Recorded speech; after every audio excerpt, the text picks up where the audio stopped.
আমি মোহাম্মদ রাসেল শাহরিয়ার, সহকারী প্রকৌশলী, গাজীপুর সিটি কর্পোরেশন। আমি স্যার এটা কিছুদিন আগেও স্যার 110 কেজি ছিলাম, এখন হচ্ছে আপনার ইয়ে করে এখন 85 কেজি আর কি। 110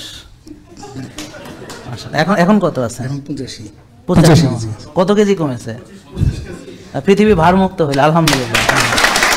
এখন এই যে আমি টঙ্গীতে থাকি, এই যে এখন সকালে আমার এই অবস্থা, অনেক বেটার।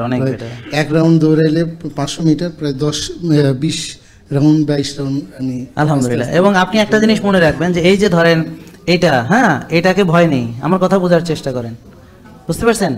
এই যে অনেকে ভুল বুঝে বলবে কি এই যে দেখেন ওনার এত বড় ভুঁড়ি হয়েছে। শোনেন, উনি 85 কেজি থেকে মানে 110 থেকে 25 কেজি কমিয়েছেন। এখন বডিতে ড্রাস্টিক্যালি আরো বেশি ফ্যাট কমুক এটা বডিতে চায় না। এখন উনি কি করবেন? এটা ওনার রিজার্ভে থাক, এটা ওনার কোনো ক্ষতি করবে না। কেননা ওনার পারফরমেন্স ভালো, উনি শক্তি পাচ্ছেন, উনি এনার্জি পাচ্ছেন, উনি দৌড়াতে পারছেন। অটোমেটিক্যালি আস্তে আস্তে আরো কিছু ওজন হয়তো কমবে ওনার, হয়তো 80-তে বা 75-এ, হ্যাঁ 80-তে বা 75-এ আইসা কোথাও একটা ফিক্সড হবে। কিন্তু এখন ওনার উচিত হবে যে ওজন কমানোতে কোনো ফোকাস আর দিবেন না। আপনি এখন ফোকাস দিবেন যে আপনি রেগুলার ব্যায়াম করছেন, আপনি সুস্থ খাচ্ছেন, আপনার টেস্টের রেজাল্টগুলো, হ্যাঁ আমাকে বলতে হবে না, উনি আমাদের নিয়মে খাচ্ছেন। এখন আপনি এভাবে চলবেন। হ্যাঁ 6 মাস রোজা রাখছে, 3 মাস, হ্যাঁ 3 মাস রোজা রাখছে। ও আচ্ছা আচ্ছা, থ্যাংক ইউ।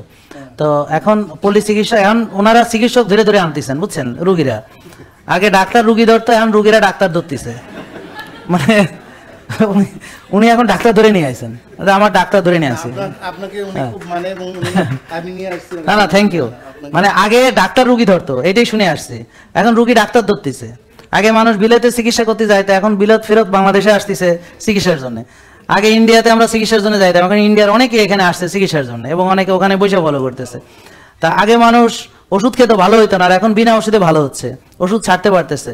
তা আমরা যদি সবকিছু উল্টে না দিতে পারি তাহলে আর আমরা হইলে লাভ না হইতো, তাই না? তা আমরা চলেন সবাই মিলে চেষ্টা করি। অনেক ধন্যবাদ আপনাকে, এবং অসুবিধা নেই। এই যে আপনাকে আমি এটা পুরস্কার দিলাম, অনেক ধন্যবাদ আপনাকে। Thank you.